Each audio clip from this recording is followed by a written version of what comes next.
Welcome to Creativity with Kim, where everyone is welcome and creativity is for everyone. I hope you are having a great day. In this video, I'm going to show you how to create this card and another spin on it. We're going to use some embossing techniques. And can you see the shimmer on there? I've got some shimmer pen on there. So I'm going to show you that. We've got some heat embossing happening there too.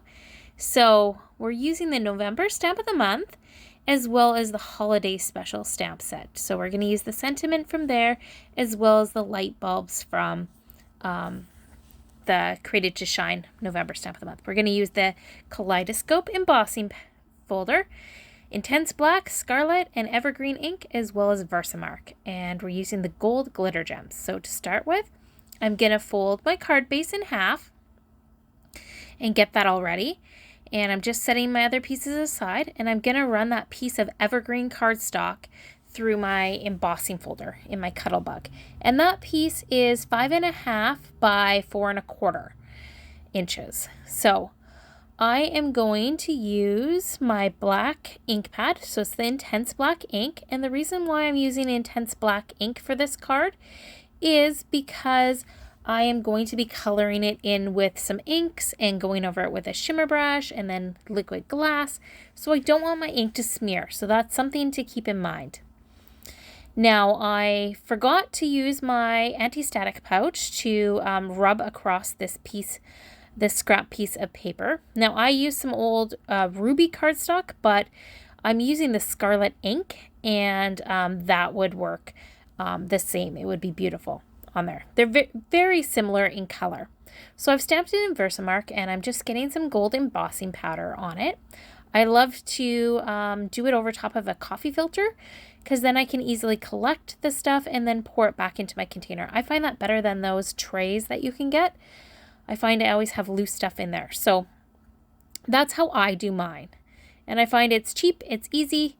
And now we're just going to heat emboss this sentiment. So I've got my heat tool, and I'm just holding it over one spot until it finishes, and then I move it along to the next spot. So I love the magic of heat embossing. It's such a nice look. And I'm just going to ink the edges of that piece as well, because it just adds some dimension and a little pop when it goes on the card base after. So when you're stamping, you want to make sure you have foam underneath your piece. Oh, and we're going to use this sketch from the Make It From Your Heart book. I love to use our sketches for ideas of how to create cards. So I decided I added up the size of the pieces, and then I just decided it was easier to stamp in one piece rather than cut my strips to start with and then stamp them. So this was the fastest way. So I stamped that in the Intense Black ink, and as you can see, I wanted 6, so I had to stamp part of it again. And then there's these like fingerprint type stamps in there for the filler for the light bulbs, and I'm going to stamp them in the Evergreen as well as the Scarlet. So some of them are oval and some of them are round, and I have another video up showing you some doodle ideas of what you can do. I created a Christmas card using just those pieces. So you can do so much with these. Another idea I just saw was coloring in flowers using those little fingerprint type stamps. So I'm just going to cut it into 1 3/4, and then 1.5, and then 1 3/4. So the outside 2 pieces are 1 3/4 inches, and the inside piece is 1.5. And then I'm just inking the edges with the black ink again. So it comes together pretty fast. And so I'm just gonna put adhesive on my piece of Evergreen cardstock that we embossed, and putting that down. There was a little bit of white showing, and so I just inked up the edges. Sometimes it kind of shrinks down when you put it through an embossing folder, and so yeah. Then what I found was the easiest is I just centered on the 3 sides the outside pieces and put those on first, and then I put on the middle piece centered in between those. and lined it up. So that was an easy way that I found to do that. And then my sentiment piece, I am going to pop up on some thin 3D foam tape. I love that. It gives it a little bit of a pop. I have also done some cards where I didn't pop it up and it still looks good. So you can also use the pieces from the inside of the shaker cards. If you have those, they're great for things like this. And then I'm going to use my gold shimmer brush and I'm going to go over top of all of the ornaments, and it gives them some little bit of shimmer. And then I'm also splattering it. So I'm just tapping it against my finger and splattering it. Now I'm going to add the gold glitter gems, and you can use your scissors to do it, or you can use your piercing tool like I am. So I showed you the scissors, but the piercing tool is my preference. So you've got some shine there. Now I wanted to show you another option. So I'm going to do it on the original card because it's already dry. And I'm going to use liquid glass and fill in those ornaments because it gives it more of a realistic look.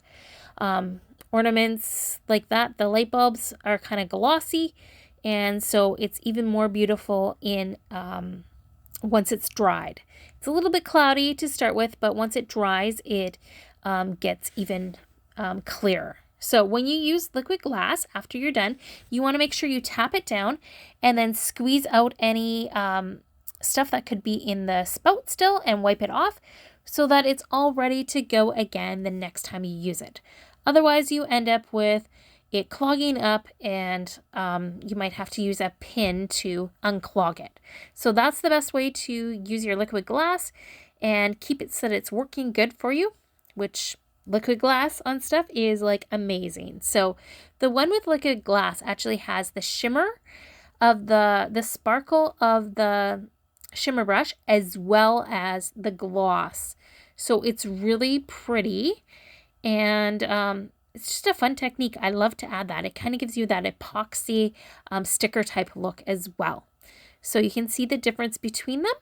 And I hope that this inspires you to create a card. This is a very simple technique, very simple card to put together, but lots of fun. It has a good wow impact. So I hope that you enjoyed this. If you liked this video, enjoyed it, please hit the thumbs up button and feel free to share it. Remember, the stamp of the month you can only get for the month of November, so you have a couple more days. I have a whole playlist of videos that I've created using this stamp set. So make sure you subscribe and hit the notifications bell if you don't want to miss any videos like this. Have a great day and God bless. Take care. Bye. Remember, you can find the list of all the supplies I used for this project in the description box. And the links are there as well as the measurements. So have a great day. Bye.